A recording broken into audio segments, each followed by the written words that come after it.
Supreme decision. President Trump naming Brett Kavanaugh to fill the latest vacancy on the Supreme Court, setting up a confirmation battle over a conservative judge who could shape the high court for decades to come. Announcing his choice in a primetime address last night, the president said the 53-year-old D.C. appeals court judge showed a proven commitment to equal justice under the law. What matters is not a judge's political views, but whether they can set aside those views to do what the law and the Constitution require. I am pleased to say that I have found, without doubt, such a person. My judicial philosophy is straightforward. A judge must be independent and must interpret the law, not make the law. If confirmed by the Senate, I will keep an open mind in every case.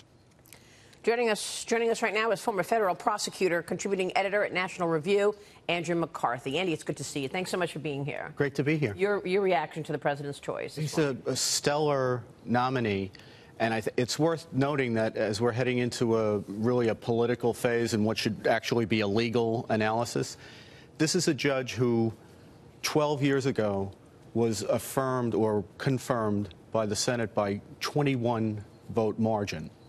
And all he has done in the ensuing dozen years has been repeatedly affirmed by the Supreme Court, to the point where many of his most important decisions have not only been affirmed, some of them have actually become the law. So to try to frame him as somebody who's either extreme or out of the mainstream, or somebody with anything less than the highest caliber of qualifications is just fatuous. But isn't that exactly what the president's detractors are doing right now? Chuck Schumer already said, we're going to fight this to the tooth. I mean, the newest nominee set to meet with senators on Capitol Hill today. The White House is hoping that the Senate moves quickly to advance him. Do you think that happens? They're expecting a confirmation vote before October 1st, obviously when the Supreme Court term begins. I think... Is that realistic? Yes, I think it's not only realistic, it's what they should do. And I think heading into the midterms, if we're just going to be strictly political here, among the most popular things that President Trump has done in his term is Gorsuch. Right, which is what Guy mentioned at the top of the show, exactly. Some of the biggest, it got a little hairy outside the Supreme Court last night, which we kind of expected with the protesters. But one of the biggest things that these protesters talk about, or the liberals in general talk about, is that somehow any of these nominees, Kavanaugh or any of the rest, would move to override big decisions that we've had in our nation's history. Roe v. Wade is the most mentioned. I guess a lot of that comes down right to what his views on precedent will be, and I'm sure that's what he'll be asked about. Yeah, I also think, though, that the whole Roe discussion, which is really overwhelming this, is really overwrought, because if you look at where we're at, for 26 years, we've actually been under Planned Parenthood versus Casey, right, which is decided 19 years after Roe, and widens the ambit of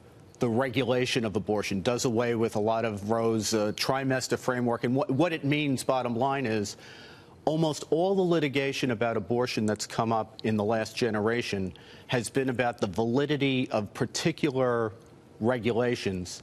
It's very hard to tee up the question, was Roe correctly decided? So that's the precedent he'd be working off of. Right. Or Casey. And even if they feel like it was wrong then and it's wrong now, it's been in place for 40 years. Yeah. They're not going to, it's not a big interest to change it. I don't see how it would even get there, right, because let's say a state were to ban abortion, which I think it's hard to imagine that happening. They wouldn't, right. A district judge would rely on Roe and say whatever law got passed was unconstitutional. Court of Appeals would uphold the district court, and the Supreme Court would refuse to take the case. Right. If you look at some of the opposition, I thought Senator McConnell's speech on the floor yesterday was really revealing. He opened with some quotes, some hair on fire, panicked quotes from liberals about the newest Supreme Court nominee, and then he attributed them to during the Kennedy fight and even the Souter fight. Souter, of course, ended up being a liberal.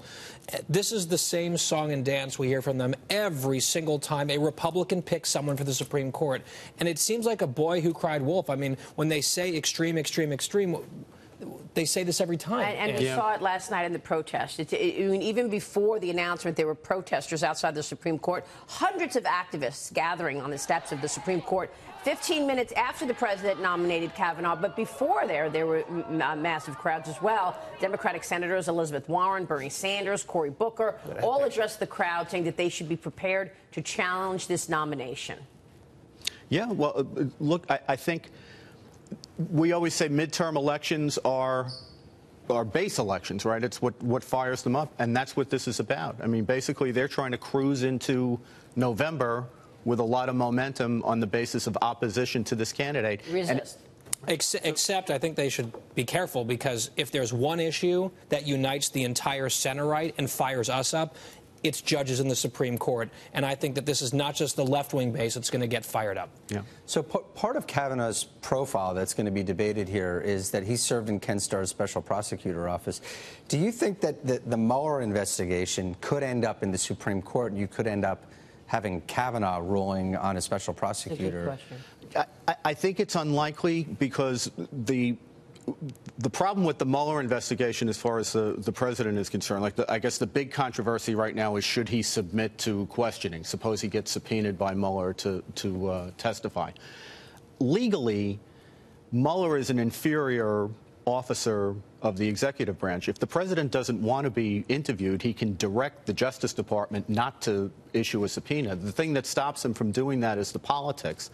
I don't know that the Supreme Court would care to get involved in that, and it would be a long time down the road in any event. So again, you're not worried about that, because that's one of the issues that will be brought up, of course. You think this happens by October 1st? I do. And he gets confirmed? I do. Will he need Democrats to get confirmed? Yes. Yeah. Probably at least two. And you think he'll get what, Heidi Heitkamp, Joe Donnelly? 10 red state Democrats, right, or whatever it is, that are up for. So it would have to be one of those names. It would have to be a Donnelly or a Heitkamp or he doesn't Missouri. need. Or, And how does not necessarily. You don't think? No. I If mean, he keeps all the Republicans. Well, what if Jeff Flake votes against? I mean, Still Flake 50-49, though. Oh, well, Jeff Flake won't. It would be more Murkowski or Collins. Or maybe Rand Paul. Rand Paul's making some noises about some of Kavanaugh's decisions about surveillance and that sort of thing, but I think Rand Paul is likely to come in line. And how does John McCain's health play into all of this? A lot. I mean, if he's not there, they have a very, very thin margin. And they can only lose 2 Republicans. Is that right? Yeah. Right.